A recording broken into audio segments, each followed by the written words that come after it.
She got illegally evicted. All right. All right.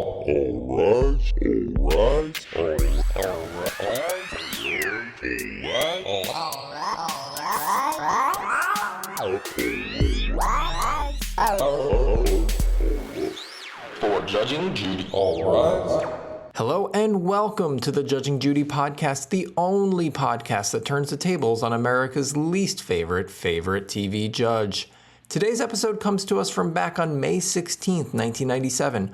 But before we jump into things, here's a little advice. Every time a bell rings, an angel gets its wings.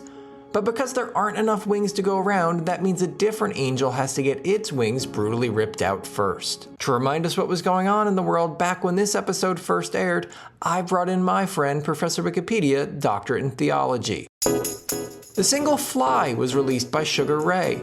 Fly became the band's first hit, holding the #1 spot on the US Billboard Hot 100 airplay chart for 4 consecutive weeks, reaching #1 on Canada's RPM 100 hits track chart, and entering the top 40 in Australia and Iceland. Unlike the 1986 movie The Fly, the song Fly is not about a scientist who transforms into a hybrid fly-man creature, although Sugar Ray's lead singer, Mark McGrath, is known to prefer rotten fruit and has 6 legs. The annual Miss Universe ceremony concluded with Alicia Machado of Venezuela crowned the winner. This was the first Miss Universe ceremony produced by convicted felon Donald Trump. U.S. President Bill Clinton formally apologized on behalf of the United States to victims of the Tuskegee study, calling it shameful and racist.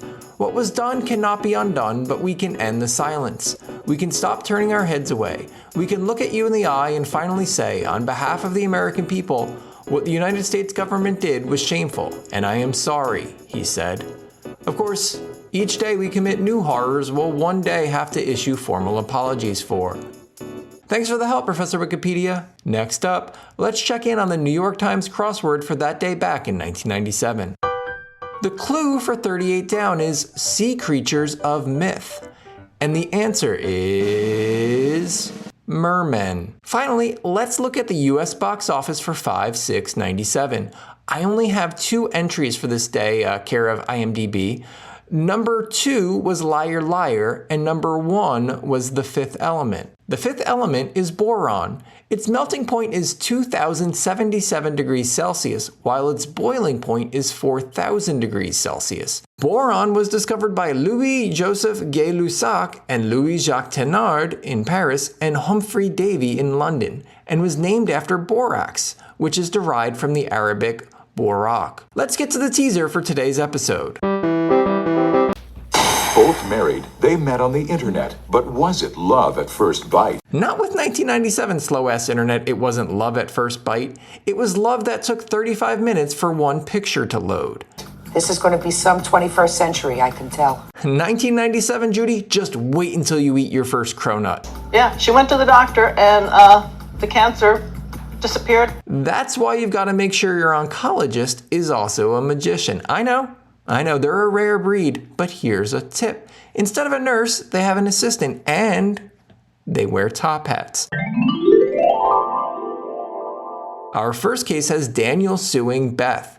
They were, perhaps still are, both married, but met on the internet. Later, they met in person in Las Vegas. Now, he wants some money back. Hey baby, if we're gonna meet up at Circus Circus to have the illicit affair we've been talking about on Yahoo Messenger for these last couple of weeks, I'm gonna need you to at least pay for the $2.99 plate of plenty lunch buffet. I have a feeling I'm going to be seeing a lot more of these kinds of cases. As it turns out, at least after 25 episodes of this podcast, there hasn't been another internet romance gone wrong case. Maybe the 21st century isn't so... No, it's a pretty bad century. Although the dick in a box video was pretty funny, at least we had that. Judy gives a description of how the two met. It definitely shows a certain lack of familiarity with the medium, but I'm not sure her description would be any different today than it was back in 1997. Chatted on one of the chat room. Is that what they call it? Using one of those keyed boards. Daniel provides a little backstory, though it's not terribly illuminating. He says they chatted frequently, so long as no one was kicked off the internet by an incoming phone call. Over time, they became good, close friends and came to know each other quite well. You mean like best friends? They met in Vegas while he was on vacation. Presumably not with his wife? I don't know how else you explain extended absences to go see your chat room side piece unless you told her you just got really caught up watching the pirate show outside of Treasure Island. Then again, as an adult man, telling your wife that you got caught up watching a pirate show outside of a casino might be worse than just telling her about your affair. Her husband's at sea. After this rendezvous in Vegas, the romance continued, both online and over the phone. Note that he's from the Bay Area and she's from Michigan. And again, they're both married, so they also had to explain to their spouses why they were racking up cross-country long-distance phone bills. And that's not the kind of thing you can just explain away by bringing up a pirate show. And she let me know she was coming out to California. To add a little bit of color, Daniel looks like a dopey older brother in any 90s sitcom that got canceled after 8 episodes. He's sporting a mullet and one thick brow lording over both his left and right eyes. If I were to guess, I'd put his age at 28, maybe 29 at the max. I bet that when this episode was filmed, he'd only relatively recently been able to rent a car. Beth looks decidedly older. She looks a little bit like an unmarried aunt who's having a pair of secret romances with both the town mayor and his rival, the town sheriff, in a 90s sitcom that got canceled after 8 episodes. Let's say she's maybe mid to late 40s. Anyway, Daniel says Beth said she was going to the Golden State, both to visit him and to visit her father, who also lived there. In California, I mean. I don't think her father lived with Daniel. That would have definitely saved some money for Beth if they had, though. Why don't more men live with their mistresses' fathers? Comment or email at judgingjudypod@gmail.com with your reasons. She asked me if I could reserve her hotel room to stay at, which I did. Presumably at the Hampton Inn, America's top hotel for philanderers and families on a budget. You come because you're cheating on your spouse. You stay for the waffles and shrink-wrapped red delicious apple at breakfast in the lobby. She went to use her credit card and it didn't work, so she asked me if I had a credit card I could pay the hotel with. After she said she'd pay him back, Daniel went back to his car, which I'm assuming had a Michael Bolton cassette in the tape deck, to get a card to pay for the room. They stayed from August 10th, I believe, through the 13th. Wait, they? Did her husband come too? And did he not have a credit card? And did neither of them not have a checkbook? It was the 90s. You had to have a checkbook. Not having a checkbook was like getting pushed outside of the airlock in a space movie without a mask on. The credit card was basically invented so people's heads would stop exploding in supermarkets and at the Gap just because they forgot their checkbooks. I'm gonna blow up! Oh, I'm gonna blow! Daniel says that she said she'd pay him back after she got home and that the total, with interest, came to $977. What interest? $977. Hotels don't charge interest. Credit card interest on my card. Yeah, but no one was forcing you to carry over your balance month to month. I know. You weren't pulling in a lot of money. The going rate for Billy Ray Cyrus impersonators in 1997 in the Bay Area was at its lowest. But still, Daniel says that he and Beth continued to talk and he continued to ask after his cash. Better have my money.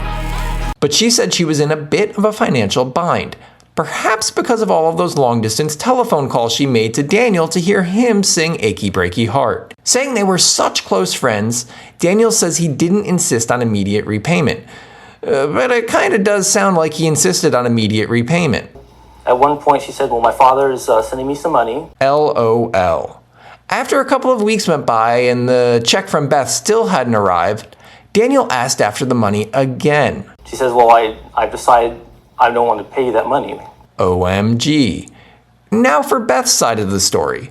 She says he used to call her twice a day, every day, which at the 10 cents to 25 cents a minute you were charged for long distance in 1997 makes this a very expensive hobby. $5 billion for this? Daniel's questionable financial decisions weren't relegated just to carrying a monthly credit card balance or his prolific phone bills either. During this time in Las Vegas, he gave me a credit card, a Visa card, in my name that he was responsible for. I caution against using the word responsible when it comes to Daniel, but I know what you're trying to say. Because of the one reason was she said that her husband, she was having marital problems, and her husband had taken away her checkbook and her credit card. Now we might learn otherwise. We might learn lots of things about Beth's marriage, But I wonder if one of the problems in her marriage was the mulleted man who called her twice a day.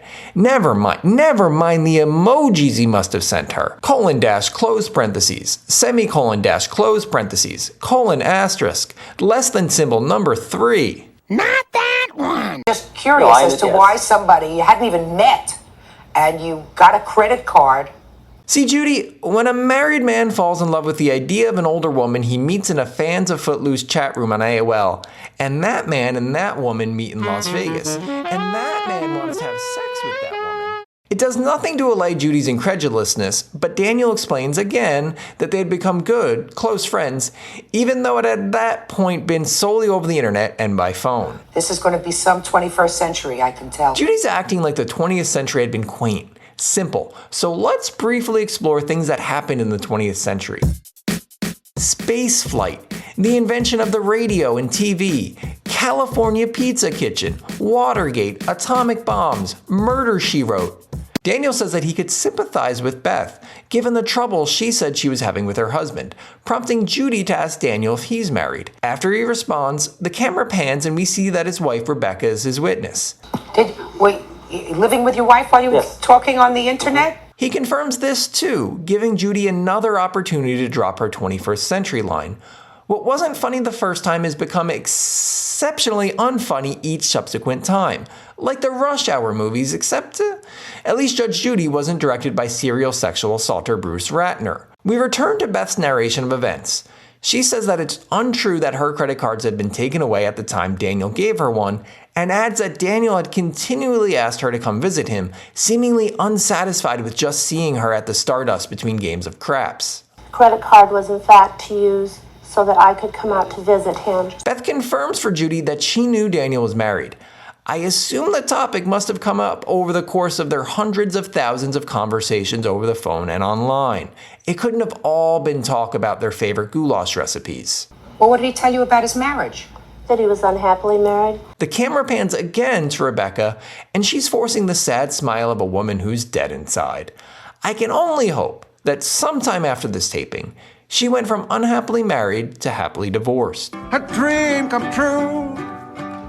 So you were coming out here for something romantic with him. You weren't just platonic friends. You thought that this might work out into something more permanent. Looking at this guy, and judging a book by its cover, romance sounds like a stretch. I think the most romantic thing he ever did for anybody was to not eat all the milk chocolate peanut clusters in the Russell Stover's 13-piece candy heart box he picked up on 7-Eleven on the way home from the bar the night of Valentine's Day. And that's only because he's allergic to peanut butter. Beth confirms that this is what she thought might happen, and suggests Daniel felt the same way too. Though like a true romantic, that's not something he's willing to commit to. My mind was open. I mean, we were close friends. You were open. As friends, This prompts Judy to ask Rebecca if she had any idea what was going on between her husband and Beth. Actually, Actually what? that's another story altogether. Is it? Are you sure? Because it kind of just seems like a subplot of the story we're in right now. By way of a parallel, I mean, sure, Green Eggs and Ham is about a maniac named Sam I Am who just won't quit it with telling other people what to eat. But if you told me that Sam I Am got this way because his wife had been having a side relationship with, I don't know, a chef whose specialty was green eggs and ham, I'd say that it is very, very important, helpful part of the story.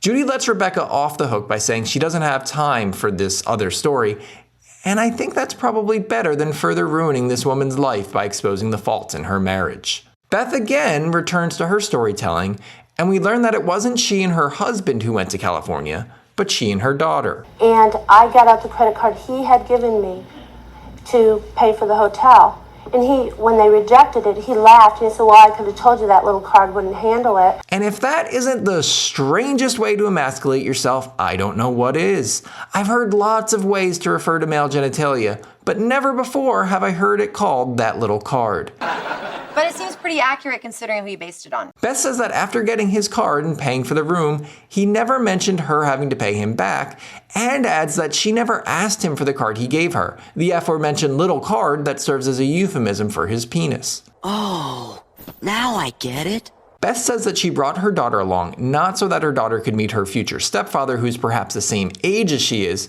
but because she didn't want to drive cross country alone. She also confirms that she saw her dad during her time in California. And other than that, how much time did you spend with the plaintiff? It was just about every night.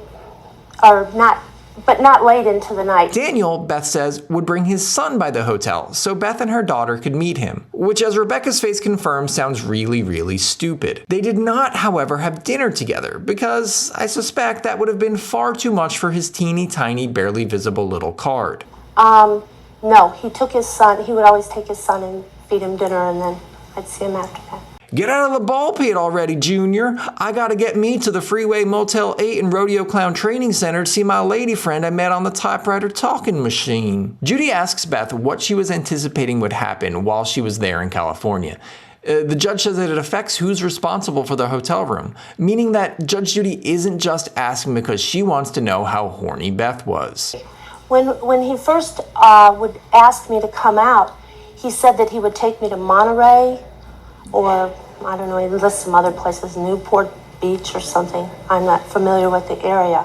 And instead, she sat in a hotel room next to an Arby's with a view of a dumpster that hadn't been emptied since the Carter administration. Also, it's a 2-hour drive from the Bay Area to Monterey, and another 6 hours at least from Monterey to Newport Beach. I think he was just naming places in California. I think he took out an atlas and started picking cities.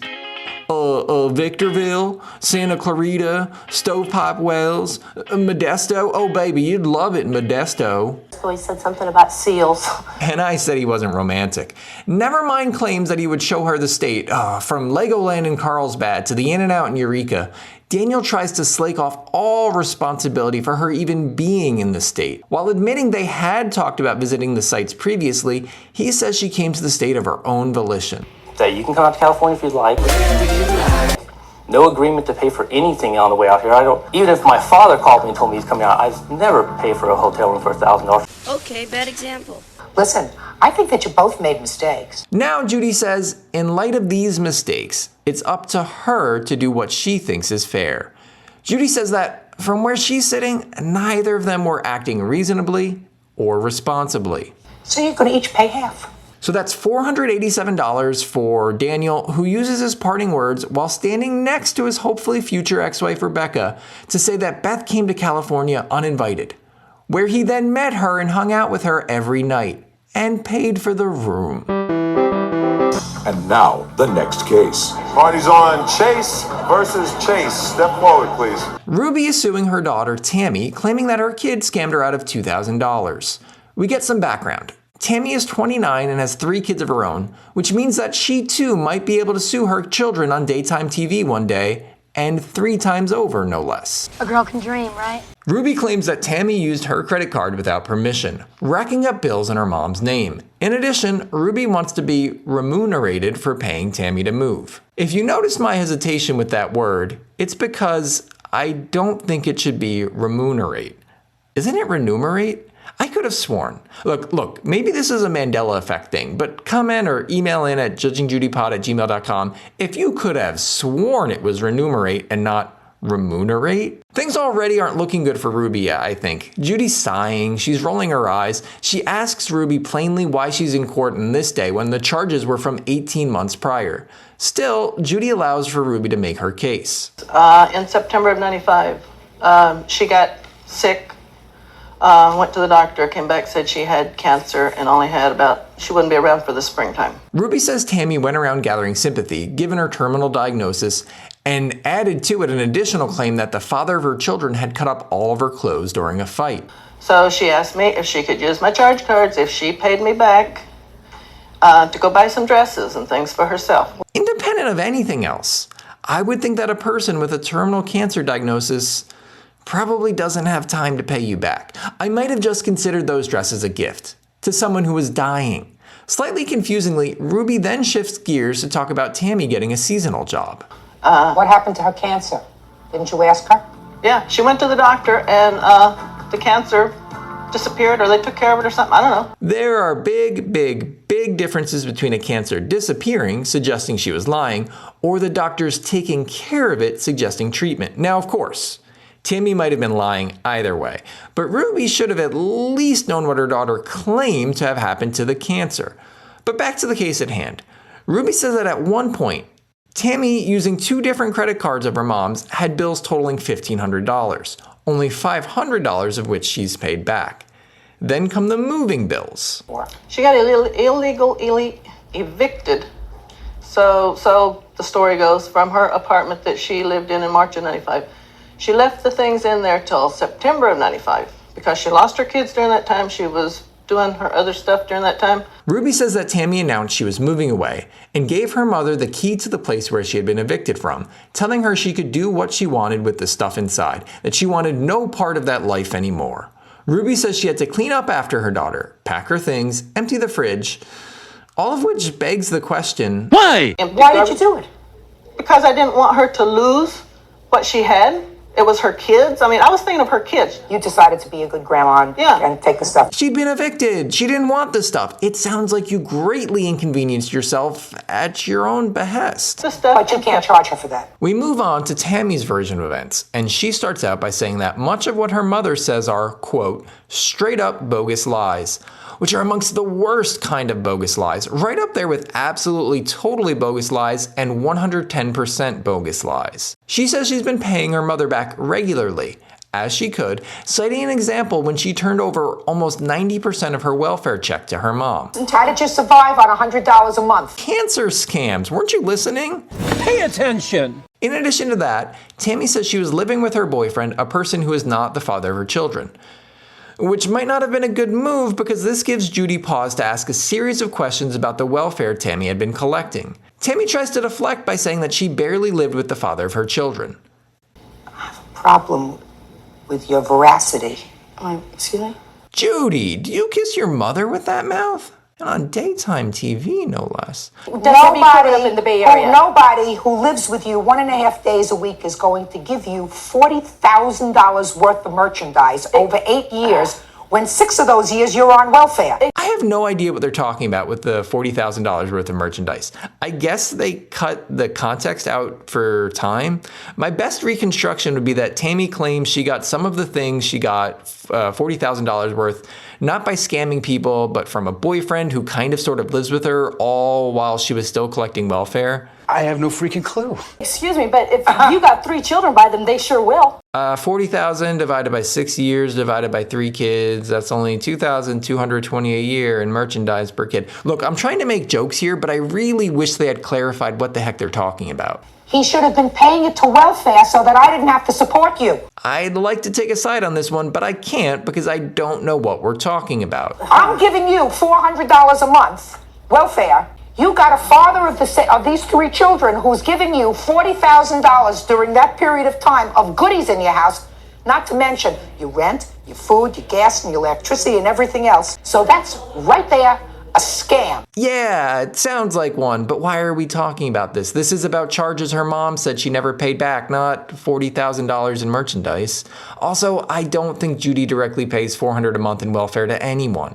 Tammy interjects, asking Judy why she considers it a scam, eliciting more yelling from Judy about how if you have 3 kids, you ought to be supporting them. Mind you, I don't disagree with Judy, at least given the limited information that we've been provided. Which isn't much right now. Because if you have 3 children, you're supposed to support them. And if he's got enough money to give you $40,000 worth of stuff, Miss Chase, then he has enough money so that his children should not be on AFDC. Tammy says that he isn't solely responsible for the $40K worth of stuff, that this person alone doesn't support her and her 3 kids.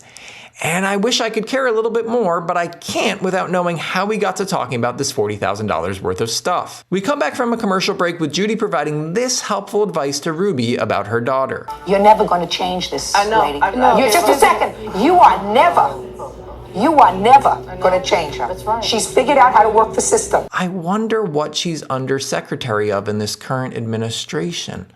Judy wraps up this wholly unsatisfying case in favor of Ruby for $948, but the fun doesn't end there. Ruby tries to ask for something more, causing Judy to rebuke her with this. You made her, Mrs. Chase. Let's go. Do you understand? You made her. I'm giving you back what you're out of pocket. Do you understand? In the background, you might hear Bird talking. That's because he's trying to stop Tammy, who's had enough of the whole thing, from prematurely leaving the set. Stop right there! In her parting words, Tammy shows she's not eager to make amends with her mom. She has her suspicions about why things aren't going well between them. Because my kids are mixed, they're black and white, point blank. She's just not a mother, she's not a grandmother. As far as I'm concerned, she's dead. Now we get to the part of the show that actually matters. Now it's time for me to judge Judy. I follow an abstract and imaginary set of rules that all boil down to this. Did Judy deliver justice? Justice to the people in her court, justice to the audience at home, justice to you, and justice to me. If she did, she's innocent. If she did not, she is guilty. Now case two was a mess. It didn't make any sense. We sped through it too quickly to get any clarity on what turned out to be a major factor in Judy's decision. What was this $40,000 worth of merchandise? Why did it suddenly appear in the case when we had been talking about clothes and cancer and credit card bills? The actual case itself, the people involved, they were a mess too. It's sad when families fight, whether it's about money or race or whatever. And if Tammy was really scamming her mom, that's sad too. But today's decision isn't based on case 2, even though I'd like to say that Judy should be guilty because of how unsatisfying it was. No, I'm basing my ruling solely on case number 1. And the fact that Judy didn't press Rebecca any more on her marital troubles. It's sad enough she was there. It's sad enough she is, or hopefully was, married to Daniel. I don't know that he should have gotten any money back from Judy, but I don't really care about her ruling. I care about the fact that when Rebecca said that her marriage issues were a whole different story, Judy let it go. That saved Rebecca extra embarrassment, something I think she had more than enough of. And for that, today, Judy is innocent. With that noise, it's time for Hangman. But this isn't the Hangman you played when you were a kid, when you really ought to have been coming up with new AOL Instant Messenger away messages. This is Hangman with stakes. Today I'm putting sunglasses on the gallows. As the sun continues its relentless hunt to destroy the Earth, sunglasses will only continue to be more of use to us on this dying, horrible planet. And if I win Hangman today, we will be able to continue using them in these, our last and final days. However, if I lose, we will have to squint. We will have to put our hands over our eyes. We might even just have to close our eyes because sunglasses will be a thing of the past. As always, I'm using hangmanwords.com, and this week I'm going back to their GRE words list. And as a reminder, I can make 6 incorrect guesses, 6 letters that aren't in the word until I lose. And finally, I know this would be better on a visual medium. Okay, so the answer for today, and again, as a reminder, GRE words list, it is 1, 2, 3, 4, 5, 6, 7, 8, 9, 10, 11 letters. 11, lucky number 11. Let's start with an E. There is one E, it is the last letter. So I have 10 blanks and an E. You know what? Let's go with another vowel. Let's go with U. There is no U. That was foolish. So I have a head on my hangman here, and I have 5 more incorrect guesses to go. I mean, not to go. The goal isn't to guess incorrectly. It's more like I have them available to me. Anyway, let's go with L. There is no L.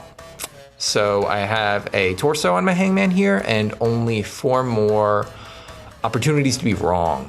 Let's go with S. There's no S. Okay, that's not good. So I have 3 more incorrect possible guesses. Let's try I. There's no I. All right, so I can only be wrong 2 more times. I'm gonna go with A because I'm thinking there have to be some more vowels here than that E at the end. There's an A, but it didn't help me much. So blank, blank, blank, blank, blank, blank, blank, blank, A, space, E. Not space E, blank E. Sorry, got thrown off those blanks. Really shooting blanks here. I'm thinking there has to be an O since we only have these 2 other vowels here. There are 3 O's. Blank O, blank, blank O, blank O, blank A, blank E. So if I were to just kind of separate out the blanks here, I have ooh-ah-ee, ooh-ah-ee, Let me say that. Maybe if I say that one more time, it'll help me kind of figure out. Ooh, aye. No, it didn't help at all. Let's try the letter T. There is one T. So at the end, we have ATE. Blank O, blank, blank O, blank O, blank ATE. Let's try R. There. Oh, great. So I believe the word is corroborate. So I have blank O-R-R-O, blank O-R-A-T-E. So let's try B. Let's try C. Perfect.